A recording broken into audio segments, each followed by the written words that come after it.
Esse é o SBGG Cast, o podcast da Sociedade Brasileira de Geriatria e Gerontologia. Por aqui você confere novidades, entrevistas e muito mais.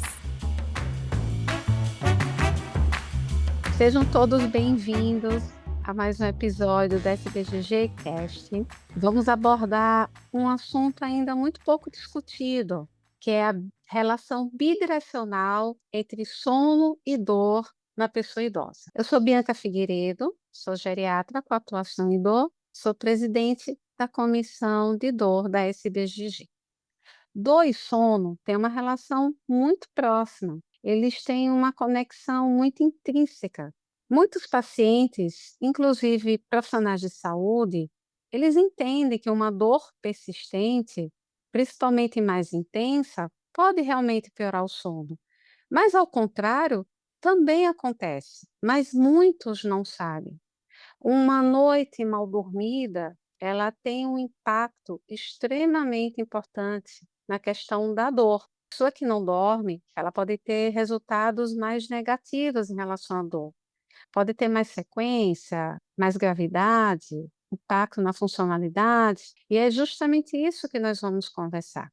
Avaliar o sono faz parte não só prevenindo várias comorbidades da pessoa idosa, que já é de conhecimento, mas também faz parte em relação à prevenção de dor. Então, para conversar sobre esse tema, hoje temos dois convidados muito especiais, meus queridos amigos da Comissão de Dor, Dr. Diogo Callas e a doutora Gabriela Mastella. Olá, sejam bem-vindos. Meu nome é Diogo Callas, sou médico geriatra com área de atuação em dor e atual vice-presidente da Sociedade Brasileira para Estudo da Dor. E também faço parte da comissão de dor da SBGG. Olá, eu sou a Gabriela, sou geriatra também, com área de atuação em dor. Atuo na Escola Paulista de Medicina como afiliada do serviço de dor e também faço parte do comitê de dor junto com os queridos Diogo e Bianca. Excelente. Bem, nós selecionamos, algumas perguntas, lógico que o assunto é bem extenso, mas selecionamos algumas perguntas que achamos que é mais interessante para a gente fazer um amparo geral sobre o assunto, sobre essa bidirecionalidade. Então, eu vou iniciar perguntando ao Diogo: sono ruim causa dor e dor causa insônia. Como é que nós podemos explicar essa bidirecionalidade? Boa pergunta, Bianca. Sim, essa relação ela é bidirecional. A dor, ela dificulta o sono, né? Desde o seu início até a sua manutenção, fragmentando durante o período vigente. E, por outro lado, o sono ruim também aumenta a percepção dolorosa, favorecendo, assim, a cronificação da dor. Essa relação, ela não é somente comportamental, ela tem uma base fisiológica. O sono ruim, por exemplo, ela desregula a produção e liberação de neurotransmissores como a serotonina e a noradrenalina, reduzindo, assim, a capacidade de modulação da dor, né, de inibir a dor, ativando também o eixo de estresse e aumentando a liberação de produtos inflamatórios e, consequentemente, os seus processos.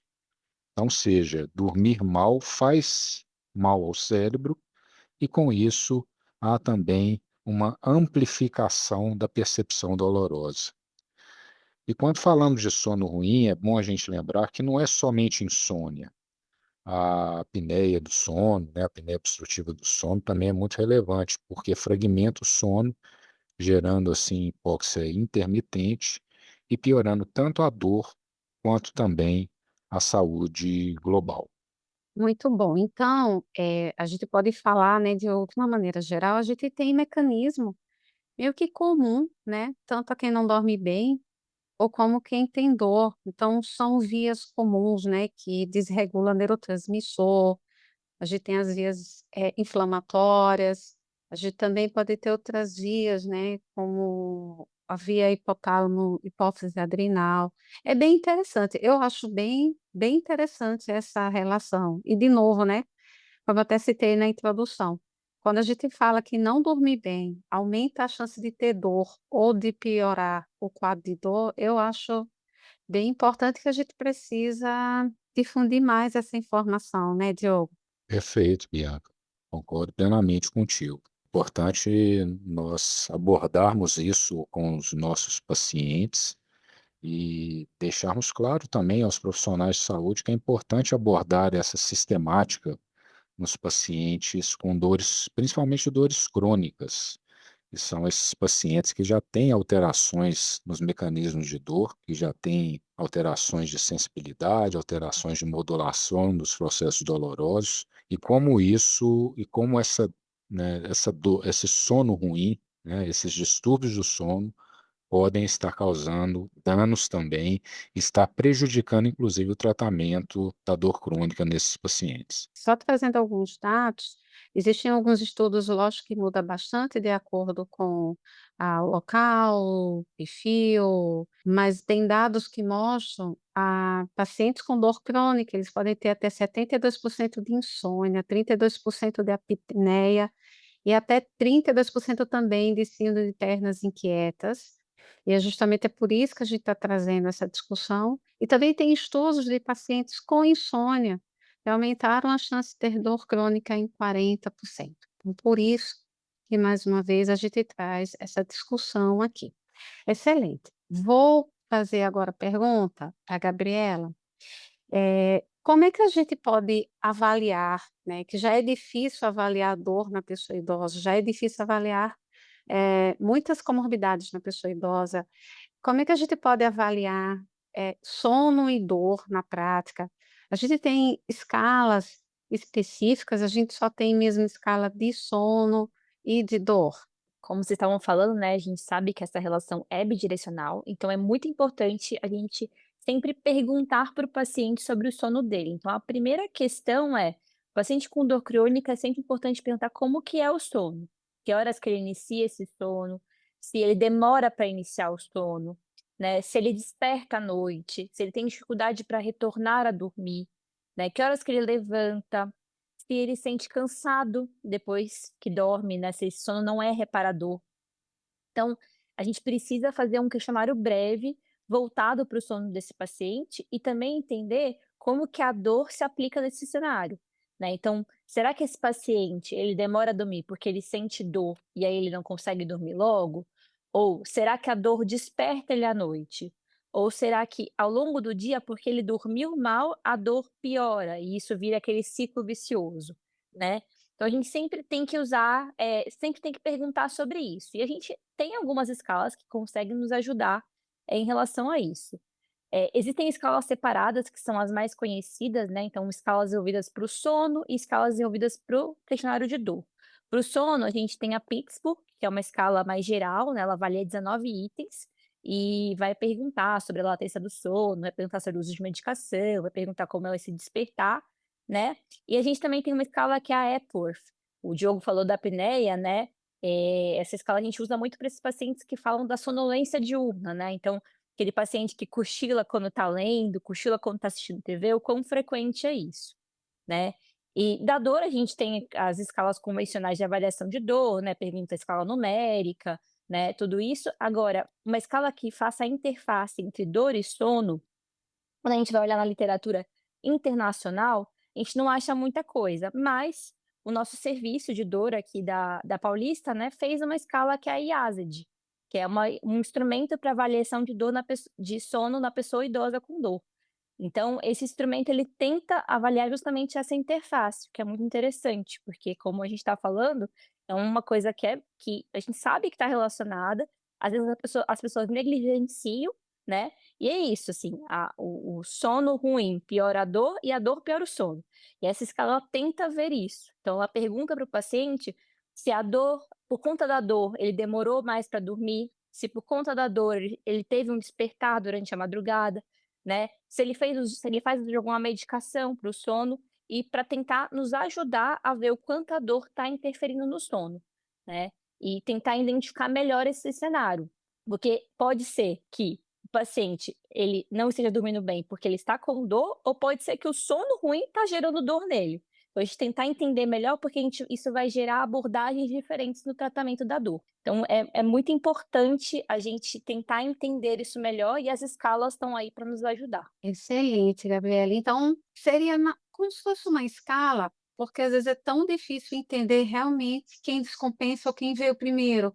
Então, para ficar bem mais claro, seria uma escala, principalmente, inclusive, para quem não é especialista em dor, para quem às vezes nem é especialista em idoso, envelhecimento, que estamos escutando, mas atende muito paciente idoso e atende muito paciente com dor, é uma escala rápida, né, Gabriela? Então ela justamente avalia de uma maneira geral, seria isso, né?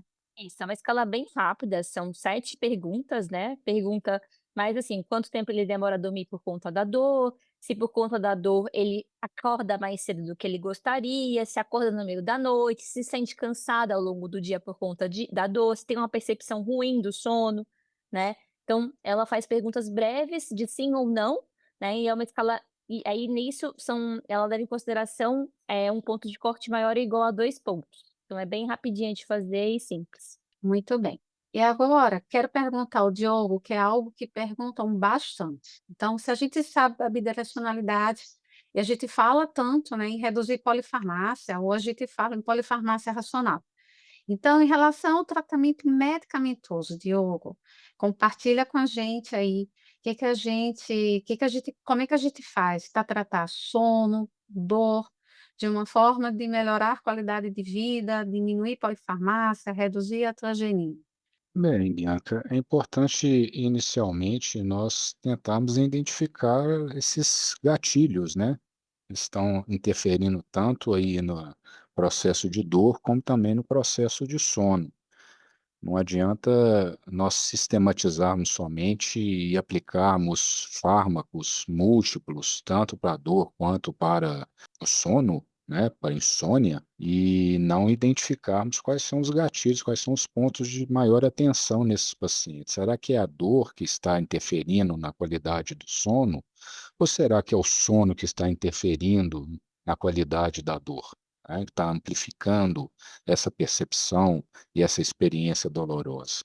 Então, primeiramente, é importante nós tentarmos definir exatamente o que nós estamos precisando tratar, porque daí nós precisaremos direcionar esse tratamento não somente para fármacos, como também para terapias não medicamentosas, que são a base, né, principal do tratamento das duas condições, tanto do sono, da insônia, dos distúrbios do sono, como também da dor crônica. Então, faz-se necessário realizar essa abordagem. Do ponto de vista de polifarmácia, de medicamentos, existem muitos fármacos que, ao contrário, podem inclusive piorar a arquitetura do sono, ou podem agravar eh, a percepção dolorosa. Então, é importante que nós saibamos também identificar fármacos que podem estar interferindo nas duas condições de forma negativa e, se necessário, desprescrevê-los, ou mesmo reconciliar, fazer uma nova abordagem de medicamentos que podem estar trazendo maior benefício do que malefício. Isso é sempre muito importante em pessoas idosas. Excelente. Realmente é um grande desafio, questão da polifarmácia, mas é justamente isso, né, tratar as 2 condições com o arsenal que nós temos de medicamento, para que a gente possa proporcionar o melhor, né, nas 2 condições. Muito bem. Dando continuidade, já que o Diogo falou do tratamento não farmacológico, que é a pedra fundamental no tratamento de dor e sono, quero perguntar à Gabriela, em relação ao tratamento, o que que a gente tem de evidência, o que realmente funciona, se tudo pode ser aplicado à pessoa idosa com sono e dor, Gabriela? Exatamente, é o que o doutor Diogo falou, né, o tratamento não farmacológico acaba sendo pilar, tanto no sono quanto na dor. E aí no sono a gente, geralmente escuta muito falar sobre a higiene do sono, né, acho que isso é uma coisa que acaba que as pessoas falam um pouco mais de maneira, rotineira, às vezes na consulta, né, E aí fala um pouco aquela coisa que a gente está acostumado: "Olha, não usa o celular, desliga a televisão", né. Mas existem abordagens mais estruturadas em relação a isso, né. Então a gente sabe hoje que uma das primeiras linhas de tratamento é a terapia cognitivo-comportamental, né. E aí, nela vem a ideia de tentar desatrelar, porque tem muita gente que pensa que: "Ah, eu desaprendi a dormir, eu não consigo dormir, eu não sei mais dormir". Mas não é isso, né, essa pessoa ela tem gatilhos que vão gerar esse quadro de sono. Então uma coisa é muito importante a gente passar para essa pessoa, ela entender que, primeira coisa, sono exige rotina, né, então a gente tem que ter uma regularidade de horário. Então tentar estabelecer um horário onde você vai tentar iniciar o seu sono, certo? Outra coisa é que o quarto, né, a cama é local de dormir. Como uma vez eu vi numa aula, é de dormir ou de namorar. Não é para fazer mais nada na cama. Então não é para ficar lendo e-mail, resolvendo outros problemas, porque isso gera um gatilho de preocupação e de ansiedade, né. É claro que a questão da tela também é importante, evitar, né, a exposição à luz azul das telas. Tentar ter um contato com luz solar também pela manhã, fazer exercício físico. Então tudo isso está direcionado no tratamento não farmacológico, né, tudo isso a gente precisa prestar atenção e tentar conversar com o paciente para entender o que pode estar sendo feito de errado ali na rotina dele. E aí a gente indica a terapia, porque, a terapia vai ajudar esse paciente a enfrentar esses comportamentos que ele faz de maneira errada, né, vai conversar e tentar fazer com que ele aborde esses comportamentos. Então a terapia é eficaz sim, tá, como o doutor Diogo falou, tem muitas medicações que podem até piorar a arquitetura do sono e acabar gerando uma piora na dor, e aí junto com a terapia, essas outras questões, atividade física, que aí também vai envolver a questão da dor, né, por exemplo, um paciente tem lombalgia, um paciente que tem dor muscular, fazer atividade física a gente sabe que vai melhorar esse componente, isso também pode melhorar o sono à noite, né. Então uma coisa vai atrelada à outra. E também tirar as preocupações, porque o que acontece é que essas pessoas, elas na hora que pensa: "Preciso dormir", e não consegue, isso vira um ciclo de ansiedade, então a terapia também vai atuar aí. E aí a gente vai ver que quando você melhora o sono, a gente geralmente melhora a dor. E muitas vezes também quando você consegue melhorar a dor, se a dor for o fator precipitante para paciente não estar iniciando o sono, não está conseguindo dormir, você melhora a dor, ela vai melhorar o sono. E aí uma coisa vai virar aquele ciclo que vai um melhorar o outro. Excelente. Então, assim, sempre pergunto, né, sobre essas práticas integrativas, em relação à dor, e agora a gente está falando de sono, mas realmente a TCC para insônia é o padrão ouro, só que às vezes o difícil é o acesso, né, Gabriela? Mas a gente precisa sempre explicar e para quem tem, essa possibilidade, insistir, porque realmente é o padrão ouro, inclusive mais eficaz do que muitos medicamentos, como vocês já falaram.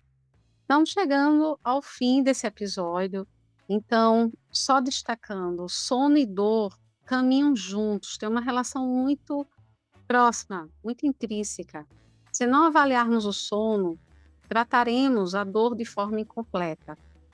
Então, uma abordagem ampla, integrada, é muito mais eficaz e segura, especialmente na pessoa idosa. Lembrando que o sono ele é algo importante para diversas comorbidades e a gente tem que focar no sono de qualidade, em pessoas mais jovens, inclusive, para que elas envelheçam com menor risco de ter dor crônica. Então, o sono tem que entrar na discussão, inclusive como prevenção de dor crônica. Agradeço muito a meus queridos amigos da Comissão de Dor. É uma conversa importante de algo tão complexo. Agradeço também a vocês que podem nos acompanhar em mais um episódio do SBGG Cast. Até o próximo. Este episódio do SBGG Cast está disponível no Spotify, Deezer, Google Podcast, Apple Podcast e YouTube. Siga a SBGG no Instagram, @SBGG Oficial.